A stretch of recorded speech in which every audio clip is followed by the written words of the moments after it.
సహాయం చేస్తారు. ఎలా సహాయం వస్తుంది? ఎలా సహాయం వస్తుంది?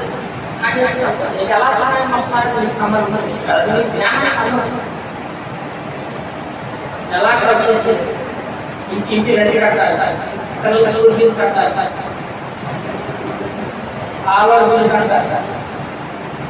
ఇంత కష్టమైన చూడండి. ఒకటే, దేవుడికి అసాధ్యమైనది ఏది లేదు. నీ కష్టం నీ అసాధ్యం. దేవుడు సమస్తం సాధ్యం. ఎలా వస్తుంది? ఎలా వస్తుంది? ఎలా వస్తుంది? దేవుడిని నమ్ము. ఆయన ఖచ్చితంగా రావడం ప్రయత్నం ఎలా పని రావాలి, నువ్వు ఎలా కష్టపడాలి, నువ్వు ఎలా ఆరోగ్యం ఉండాలి, నువ్వు ఎలా అభివృద్ధిపడాలి. దేవుడు చూడండి. యేసయ్య ఆయన ఎందుకంటే ఆయన తండ్రి ఎవరు ఇచ్చేవాడు? పరలోకమందున నా యొక్క తండ్రి ఇచ్చేవాడు. సో ఆయన ఏమన్నాడు?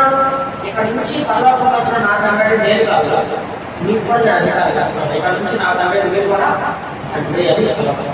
అంటే మనం కూడా ఏ ప్రాంతం చేస్తాం? పరలోకమందున తండ్రి అని చేస్తాం.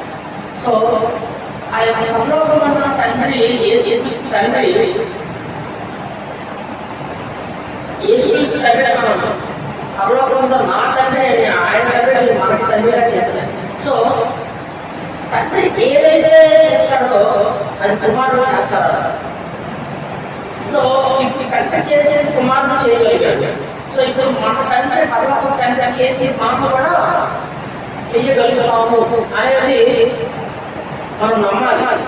దేవుడు చేసే ప్రతిదీ కూడా మనము కూడా చేయగలము. మనం